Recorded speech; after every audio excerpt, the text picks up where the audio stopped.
Atomic habits എന്ന പുസ്തകത്തിന്റെ ആദ്യ ഭാഗം നമ്മൾ കേട്ടതാണല്ലോ. ബാക്കി അധ്യായങ്ങൾ കൂടി കേൾക്കാം.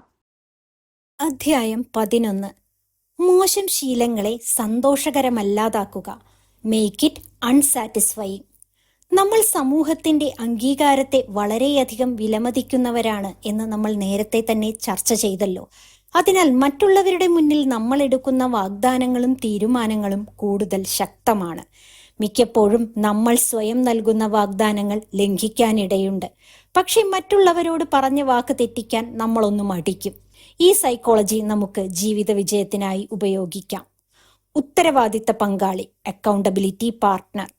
നമുക്ക് വിശ്വസനീയനായ ഒരു വ്യക്തിയെ കണ്ടെത്തുക. നമ്മൾ ചെയ്യാൻ പോകുന്ന ഒരു പ്രവൃത്തി അല്ലെങ്കിൽ ശീലത്തെക്കുറിച്ച് അവരോട് വ്യക്തമായി പറയുക. ഞാൻ ദിവസവും 10 മിനിറ്റ് വായിക്കും. ഞാൻ രാത്രി 9 മണിക്ക് ഫോൺ മാറ്റിവെക്കും. ഇതിനുശേഷം നമ്മൾ ഇത് ചെയ്തില്ലെങ്കിൽ അവർ നമ്മോട് ചോദിക്കും എന്നൊരു ഭയം നമ്മുടെ ഉള്ളിൽ ഉടലെടുക്കുന്നു. ഈ ചോദ്യങ്ങൾ തന്നെയാണ് നമ്മുടെ തലച്ചോറിനെ ശരിയായ പാതയിലേക്ക് നയിക്കുന്നത്. ഹാബിറ്റ് കോൺട്രാക്ട്, ശീലക്കരാർ. എന്താണ് ഹാബിറ്റ് കോൺട്രാക്ട്? നമ്മളും ഒരു സുഹൃത്തും തമ്മിൽ ഒരു കരാർ ഉണ്ടാക്കുന്നു.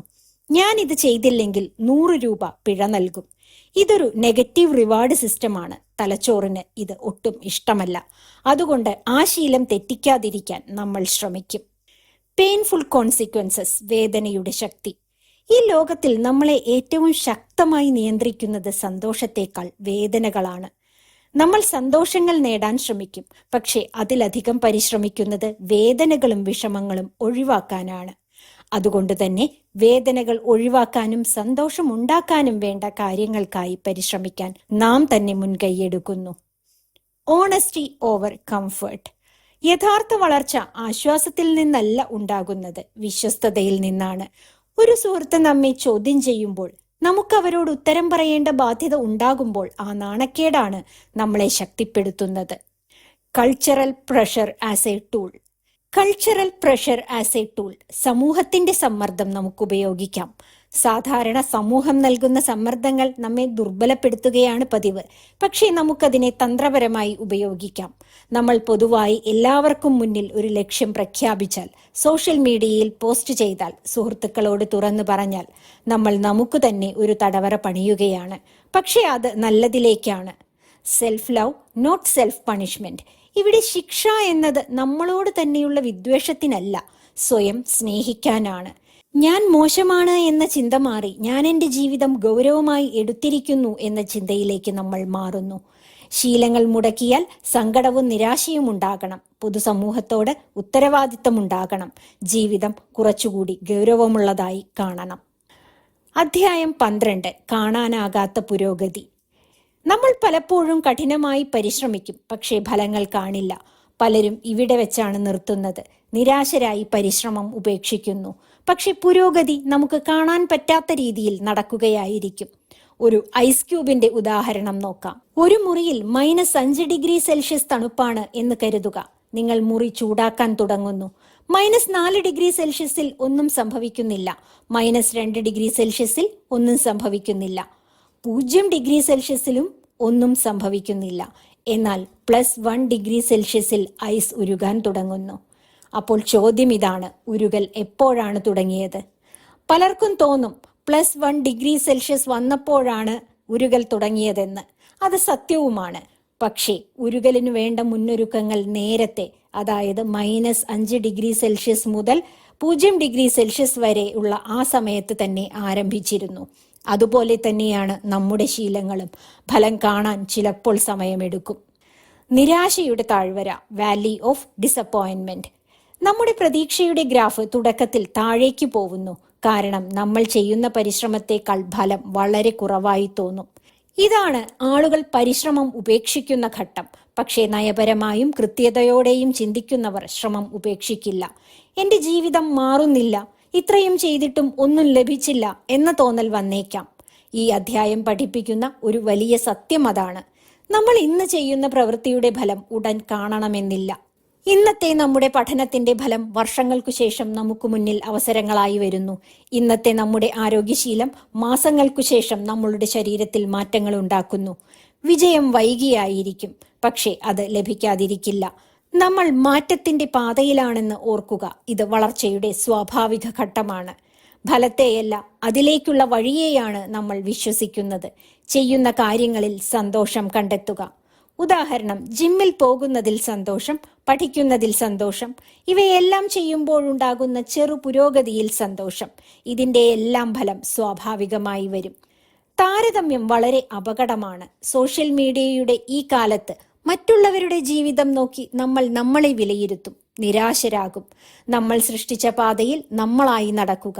നല്ല കാര്യങ്ങൾ ജീവിതത്തിൽ പകർത്താൻ ശ്രമിക്കാം, എന്നാൽ അത് താരതമ്യമാകരുത്. ഫലങ്ങൾ വൈകിയാണ് വരുന്നത്. അദൃശ്യമായി പുരോഗതി ഉണ്ടാകുന്നുണ്ട്. ശ്രമം ഉപേക്ഷിക്കരുത്. പുരോഗതിയിലേക്കുള്ള പാതയെയും ആ പ്രവർത്തനത്തെയും വിശ്വസിക്കുക. നമ്മൾ കാണാത്ത വളർച്ചയാണ് നമ്മുടെ ഏറ്റവും ശക്തമായ മുന്നേറ്റം. പുരോഗതി നമുക്ക് കാണാൻ പറ്റാത്ത രീതിയിൽ നടക്കുന്നുണ്ടാകും എന്നത് ഉറപ്പാണ്. അധ്യായം 13. Goldilocks rule. ശരിയായ വെല്ലുവിളിയുടെ ശക്തി. സ്ഥിരത നഷ്ടപ്പെടുന്നതിന്റെ പ്രധാന കാരണം എന്തായിരിക്കും? താങ്ങാനാവാത്ത ബുദ്ധിമുട്ടോ വളരെ എളുപ്പമോ ആയാൽ ഒരു ശീലം നമ്മൾ തുടരില്ല. മനസ്സ് പ്രവർത്തിക്കാൻ താല്പര്യം കാണിക്കുന്നത് സുഖകരമായ വെല്ലുവിളി ഉള്ള സാഹചര്യത്തിലാണ്. ഇതിനെയാണ് ഗോൾഡിലോക്സ് റൂൾ എന്ന് വിളിക്കുന്നത്. ഒരു കാര്യം വളരെ എളുപ്പമാണെങ്കിൽ മടുക്കും, മനസ്സകലും, സ്ഥിരതയില്ലാതെയാകും. ഉദാഹരണത്തിന്, ഒരു പുസ്തകത്തിൽ പുതിയ ആശയങ്ങളോ അറിവുകളോ ഇല്ലെങ്കിൽ നമ്മൾ വായന ഉപേക്ഷിക്കും. അതേസമയം ഒരു കാര്യം വളരെ കഠിനമാണെങ്കിൽ ഇതെങ്ങനെ ചെയ്യുമെന്ന ഭയമുണ്ടാകും, പ്രതിരോധമുണ്ടാകും. ആരംഭിക്കാതിരിക്കാൻ മനസ്സ് കാരണങ്ങളുണ്ടാക്കും. ഉദാഹരണത്തിന്, വായന തുടങ്ങുന്ന ആദ്യ ദിവസം തന്നെ 2 മണിക്കൂർ വായിക്കണമെന്ന് ശഠിച്ചാൽ അത് നടക്കണമെന്നില്ല. ഫ്ലോ സ്റ്റേറ്റ് എന്ന മനസ്സിന്റെ അവസ്ഥയാണ് ഗോൾഡിലോക്സ് സോണിൽ നമുക്ക് കിട്ടുന്ന വലിയ സമ്മാനം. ഫ്ലോ സ്റ്റേറ്റ് എന്ന് പറയുന്നത് നമ്മൾ സ്വയം മറന്ന് ശ്രദ്ധ പൂർണ്ണമായി ഒരു കാര്യത്തിൽ കേന്ദ്രീകരിക്കുന്ന അവസ്ഥയാണ്. നമ്മുടെ കഴിവിനോട് ചേർന്നു പോകുന്ന വെല്ലുവിളികളെ നമ്മൾ സ്വീകരിക്കാവൂ. How to apply Goldilocks rule. ശീലത്തിന്റെ ബുദ്ധിമുട്ട് പതിയെ കൂട്ടുക. ചെറിയ വിജയങ്ങൾ ആഘോഷിക്കുക. സൗകര്യങ്ങളിൽ നിന്ന് പതുക്കെ മാത്രം പുറത്തേക്ക് വരിക. ഉദാഹരണത്തിന്, വ്യായാമം തുടങ്ങുമ്പോൾ ആദ്യ ആഴ്ചയിൽ 5 പുഷപ്പുകളും, രണ്ടാമത്തെ ആഴ്ചയിൽ 7 പുഷപ്പുകളും, മൂന്നാമത്തെ ആഴ്ചയിൽ 10 പുഷപ്പുകളും എന്നീ രീതിയിൽ കൂട്ടിക്കൊണ്ടുവരിക. ഇത് മനസ്സിനെ ആവേശഭരിതവും വെല്ലുവിളികൾ നിറഞ്ഞതുമാക്കും. പക്ഷേ തകർക്കില്ല. നമുക്ക് മടുപ്പുണ്ടാക്കുന്ന ആ ഘട്ടം തന്നെയാണ് നമ്മുടെ വളർച്ചയുടെ ഘട്ടമെന്ന വലിയ സത്യമാണ് ഇതിൽ പറയുന്നത്. വിജയികളും നിശ്ചയദാർഢ്യമുള്ളവരുമായ ആളുകൾ എത്ര മടുപ്പുളവാക്കുന്ന കാര്യങ്ങളിൽ പോലും സ്ഥിരത നിലനിർത്തുന്നവരാണ്. പ്രോത്സാഹനവും ഉത്സാഹവും ആകർഷണവും എല്ലാം നഷ്ടപ്പെട്ടാലും സമർത്ഥരായവർ അത് തുടരുക തന്നെ ചെയ്യും. സാധാരണക്കാർ മടുത്ത് എല്ലാം നിർത്തും. നമ്മുടെ സ്വന്തം സിസ്റ്റം ആയിരിക്കണം നമ്മെ നിയന്ത്രിക്കുന്നത്, നമ്മുടെ മാനസികാവസ്ഥയാകരുത്. ശരിയായ ചലഞ്ച് കണ്ടെത്തുക. മടുപ്പ് വന്നാലും തുടരുക. പുരോഗതി മിതമായും ക്രമാനുഗതമായും നേടുക. സ്ഥിരതയുള്ള വിജയികൾ ചെറിയ കാലയളവിലുള്ള വിജയങ്ങളെയല്ല ഫോക്കസ് ചെയ്യേണ്ടത്, മറിച്ച് ദീർഘകാല വിജയങ്ങളിലാണ്. അധ്യായം 14. പ്രചോദനം പ്രവൃത്തിയിൽ നിന്നാണ് വരുന്നത്. Motivation follows action. സാധാരണ എല്ലാവരും പ്രചോദനം വരാനായി കാത്തിരിക്കും, എന്നിട്ട് മാത്രം പ്രവർത്തിക്കാമെന്ന് കരുതും. എന്നാൽ ശരിയായ രീതി അതല്ല. ആദ്യം പ്രവർത്തിക്കുക, പിന്നെ പ്രചോദനം സ്വാഭാവികമായി വരും. ഒരു കാർ നിൽക്കുന്ന നിലയിൽ നിന്ന് ഓട്ടം ആരംഭിക്കാൻ കൂടുതൽ ഊർജം വേണം. ഒരു പ്രാവശ്യം ചലിച്ചു തുടങ്ങിയാൽ അത് തുടരാൻ താരതമ്യേന കുറച്ച് ഊർജം മാത്രം മതി. അതുപോലെ തന്നെയാണ് നമ്മുടെ മനസ്സും. ഏറ്റവും കഠിനമായ ഘട്ടം നമ്മൾ ഉദ്ദേശിക്കുന്ന പ്രവൃത്തി അല്ലെങ്കിൽ ശീലം ആരംഭിക്കുക എന്നതാണ്. ഇപ്പോഴുള്ള നിലയിൽ നിന്ന് അതിന്റെ ആക്കം കൂട്ടുകയാണ് അടുത്ത ഘട്ടം. നമ്മൾ ഒരു പതിവ് തുടങ്ങുമ്പോൾ ചില ഒരുക്കങ്ങൾ നടത്താറുണ്ട്. ഉദാഹരണത്തിന്, എഴുതുന്നതിനു മുൻപ് ഡെസ്ക് വൃത്തിയാക്കുക, പഠിക്കുന്നതിനു മുൻപ് ഡീപ് ബ്രീത്ത് എടുക്കുക, ജിമ്മിൽ പോകുന്നതിനു മുമ്പ് ഷൂസ് ധരിക്കുക. ഈ ഒരുക്കങ്ങൾ തലച്ചോറിന് ഒരു സിഗ്നൽ കൊടുക്കും. ഞാനിപ്പോൾ വർക്ക് മോഡിലാണ്, കർമ്മനിരതനാണ്. ഡ്യൂറേഷനേക്കാൾ ഫ്രീക്വൻസിക്കാണ് പ്രാധാന്യം. കൂടുതൽ സമയം ചെയ്യുന്നതിനേക്കാൾ ആവർത്തിച്ചു ചെയ്യുന്നതിനാണ് പ്രാധാന്യം. നമ്മൾ കൂടുതൽ സമയം ചെലവഴിക്കണം എന്ന് കരുതും. സമയത്തേക്കാൾ പ്രധാനമാണ് ആവർത്തനം. 1 മണിക്കൂർ നടക്കും എന്നതിനേക്കാൾ ആ സമയം കൊണ്ട് എത്ര കിലോമീറ്റർ മുന്നേറാൻ കഴിയും എന്നതിന് പ്രാധാന്യം കൊടുക്കാം. ദിവസവും 10 മിനിറ്റ് ചെയ്യുകയാണ് 2 മണിക്കൂർ വാരാന്ത്യത്തിൽ ചെയ്യുന്നതിനേക്കാൾ നല്ലത്. സ്ഥിരതയ്ക്കാണ് പ്രാധാന്യം. Motivation versus action. സൂചനകളും പ്രവൃത്തിയും. പലരും ആസൂത്രണം, ഗവേഷണം, വീഡിയോ കാണൽ എന്നിവയെല്ലാം മുന്നേറ്റമായി കണക്കാക്കുന്നു. പക്ഷെ ഇതെല്ലാം സൂചനകൾ മാത്രമാണ്. പ്രവൃത്തിയാണ് ശീലങ്ങൾ ഉണ്ടാക്കുന്നത്. ഉദാഹരണത്തിന്, വായനയെക്കുറിച്ച് ഒരു വീഡിയോ കാണുന്നത് ഒരു സൂചന മാത്രമാണ്. പക്ഷെ ഒരു പേജ് വായിക്കുന്നത് ആക്ഷനാണ്. Do something rule. ചെയ്യാൻ കഴിയാത്ത ദിനങ്ങളിൽ പോലും എന്തെങ്കിലും ചെയ്യുക. ഒന്നും ചെയ്യാത്ത ദിനങ്ങൾ ഒഴിവാക്കുക. ഉദാഹരണത്തിന്, വ്യായാമം ചെയ്യാൻ കഴിയാത്ത ദിവസങ്ങളിൽ ഒരു പുഷപ്പെങ്കിലും എടുക്കുക. വായിക്കാൻ ഒട്ടും സമയമില്ലാത്ത ദിവസങ്ങളിൽ ഒരു പേജോ അല്ലെങ്കിൽ ഒരു പാരഗ്രാഫോ വായിക്കുക. അത് തെറ്റിക്കരുത്. Mental reframing. പുതിയ രീതിയിൽ അവതരിപ്പിക്കുക. എനിക്ക് ഇപ്പോൾ മനസ്സില്ല എന്നതിന് പകരം ഞാൻ ഈ ശീലം തുടരുന്ന വ്യക്തിയാണ് എന്ന രീതിയിൽ ചിന്തിക്കുക. ഇതാണ് പക്വമായ ചിന്ത. പ്രചോദനം കാത്തിരിക്കരുത്. പ്രവൃത്തി ആദ്യം നടക്കട്ടെ. അതിനുള്ള ഒരുക്കങ്ങൾ നടത്തുക. ഒന്നും ചെയ്യാത്ത ദിനങ്ങൾ ഒഴിവാക്കുക. അധ്യായം 15. പരിസരം മാറ്റുക, ജീവിതം മാറും. Environment design. നമ്മൾ നമ്മളെ നിയന്ത്രിക്കുന്നു എന്ന് കരുതുമ്പോൾ യഥാർത്ഥത്തിൽ നമ്മെ നിയന്ത്രിക്കുന്നത് നമ്മുടെ ചുറ്റുപാടുകളാണ് എന്ന് നമ്മൾ നേരത്തെ ചർച്ച ചെയ്തു. മിക്ക മനുഷ്യരും പരാജയപ്പെടുമ്പോൾ പറയുന്ന വാക്കുകൾ: എനിക്ക് ഡിസിപ്ലിൻ ഇല്ല, എൻ്റെ മനസ്സിന് ബലമില്ല. പക്ഷേ നമ്മുടെ ചുറ്റുപാടുകൾ ശരിയായി ഡിസൈൻ ചെയ്യാത്തതാണ് പലപ്പോഴും കാരണം. ചുറ്റുപാടിന്റെ അദൃശ്യമായ സ്വാധീനം, ഇൻവിസിബിൾ ഇൻഫ്ലുവൻസ് ഓഫ് എൻവയൺമെന്റ്. നമ്മളുടെ മുറിയുടെ ക്രമം, മേശയുടെ അവസ്ഥ, മൊബൈൽ ഹോം സ്ക്രീൻ, അവയെല്ലാം നമ്മളോട് എന്ത് ചെയ്യണം എന്ന് പറയുന്നുണ്ട്. ഒരു മുറിയിൽ TV മുന്നിലുണ്ടെങ്കിൽ TV കാണും. പുസ്തകം മേശമേലാണെങ്കിൽ വായിക്കും. കാണുന്ന സൂചനകൾ. നമ്മുടെ തലച്ചോറ് കൂടുതലും കാഴ്ചകൾക്കാണ് പ്രാധാന്യം നൽകുന്നത്. അത് കാണുന്ന കാര്യങ്ങളിൽ നിന്ന് തീരുമാനമെടുക്കുന്നു. അതുകൊണ്ട് നല്ല ശീലങ്ങളെ കണ്ണിനു മുന്നിൽ വെക്കുക, മോശം ശീലങ്ങളെ കൺമുന്നിൽ നിന്നും മായ്ക്കുക. സാഹചര്യം എന്ന നിശബ്ദ പങ്കാളി. സാഹചര്യത്തെ ഒരു മിണ്ടാത്ത കൂട്ടുകാരനായി കരുതുക. അത് ദിവസേന നമ്മളെ നയിക്കുന്നു, നമ്മൾ എന്താകണം എന്ന് പറഞ്ഞു കൊടുക്കുന്നു. നമ്മൾ സാഹചര്യങ്ങളെ നന്നായി രൂപപ്പെടുത്തിയാൽ ശീലങ്ങൾ പാലിക്കുക എന്നത് ബുദ്ധിമുട്ടല്ല, അത് നമ്മുടെ സ്വഭാവം തന്നെ ആയിത്തീരും. One space one purpose rule. ഒരു സ്ഥലം ഒരു ഉപയോഗത്തിനായി മാറ്റിവെക്കുക. ഉദാഹരണത്തിന്, ബെഡിൽ കിടന്ന് സ്ക്രോൾ ചെയ്യൽ, പഠിക്കൽ, സ്റ്റഡി ടേബിളിൽ സിനിമ കാണൽ തുടങ്ങി പലതും ഒഴിവാക്കാം. കിടക്ക ഉറങ്ങാനും പഠനമേശ പഠനത്തിനും സോഫ വിശ്രമത്തിനും ഉപയോഗിക്കാം. ഇങ്ങനെ മനസ്സിന് ഇടങ്ങളുടെ കാര്യത്തിൽ വ്യക്തത ഉണ്ടാകും. Make good habits the path of least resistance. അധികം തടസ്സങ്ങളില്ലാത്ത പാതയാണ് നല്ല ശീലങ്ങൾക്ക് വേണ്ടത്. മനുഷ്യ മസ്തിഷ്കം മടിയുള്ളതാണ്, അതിന് ഊർജം ചെലവഴിക്കാതിരിക്കാനാണ് ഇഷ്ടം എന്നും നമ്മൾ നേരത്തെ ചർച്ച ചെയ്തു. ഏതാണ് എളുപ്പവഴി എന്നാണ് അത് ചോദിക്കുക. നല്ല ശീലങ്ങൾ എളുപ്പമാകും വിധത്തിലും ദുശീലങ്ങൾ പ്രയാസകരമായ രീതിയിലും നമ്മൾ ചുറ്റുപാടുകളെ രൂപപ്പെടുത്തിയാൽ മതിയാകും. Digital environment matters. ഡിജിറ്റൽ ചുറ്റുപാടുകളുടെ പ്രാധാന്യം.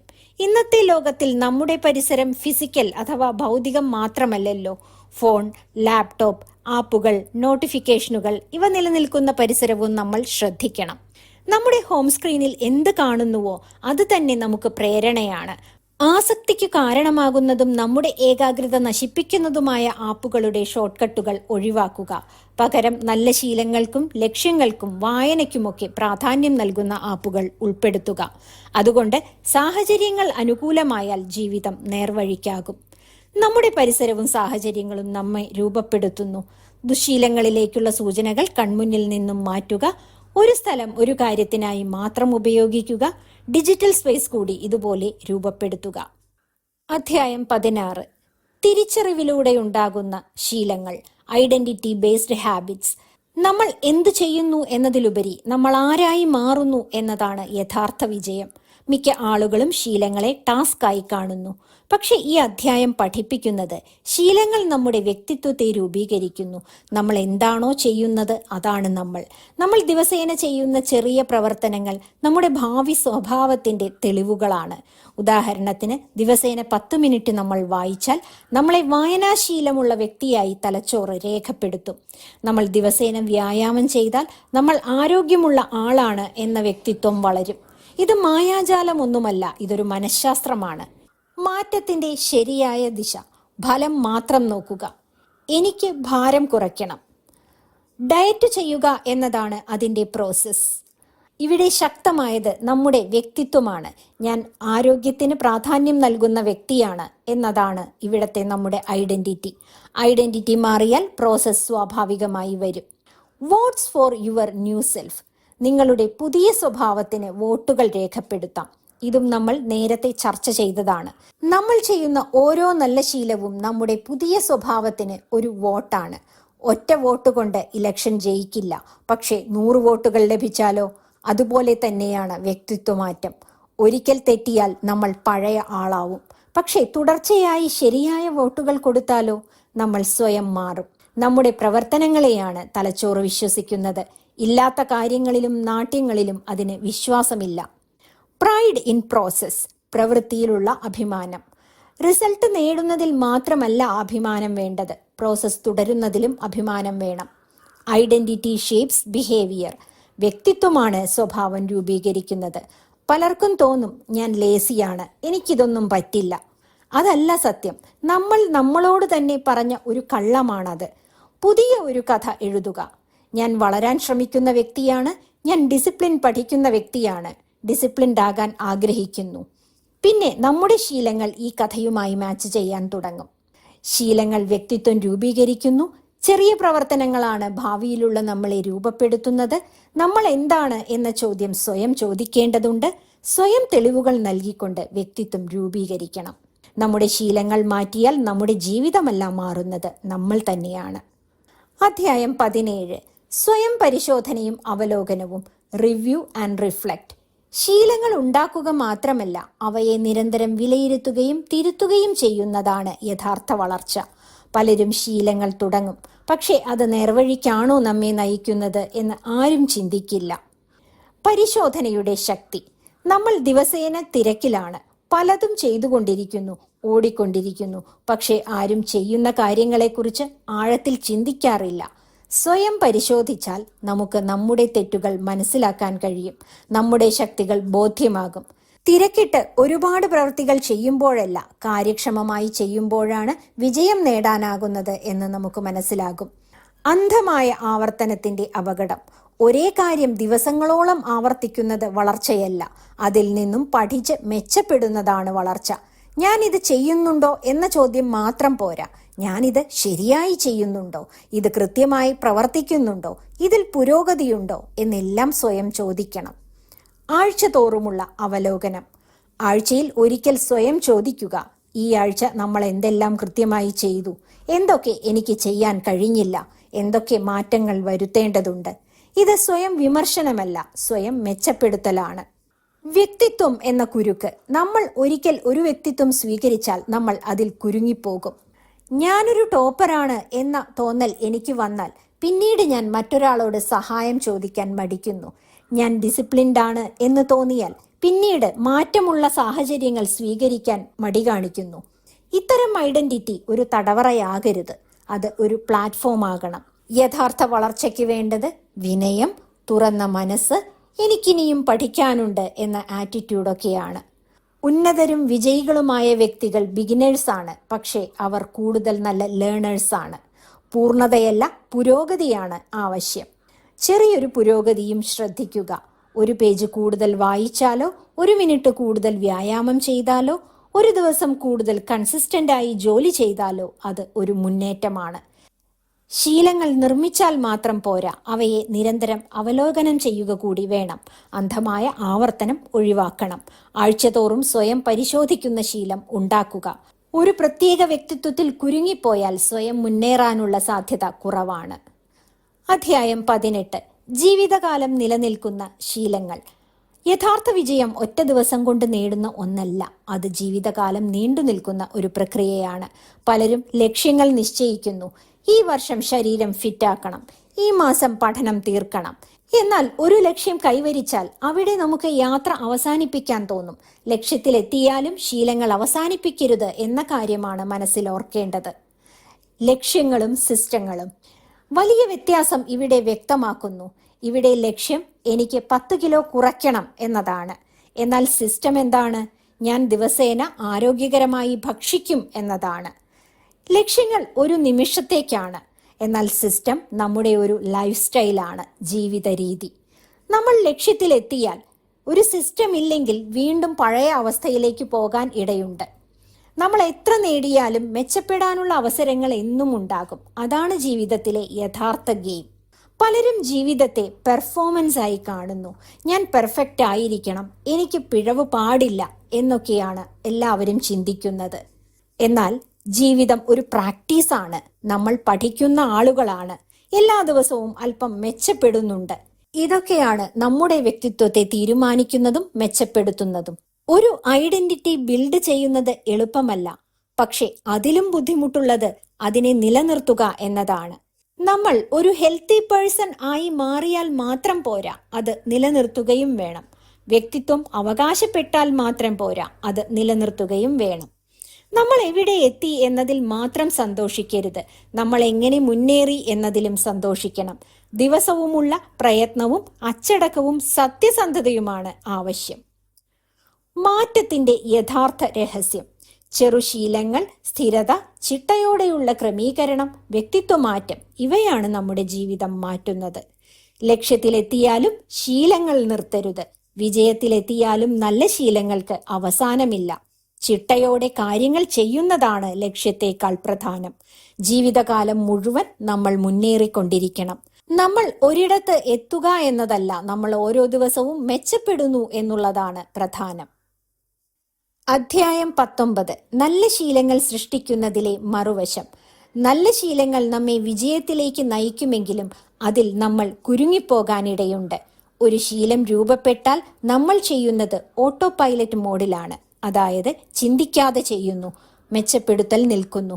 ഇത്ര മതി എന്ന തോന്നൽ വരുന്നു.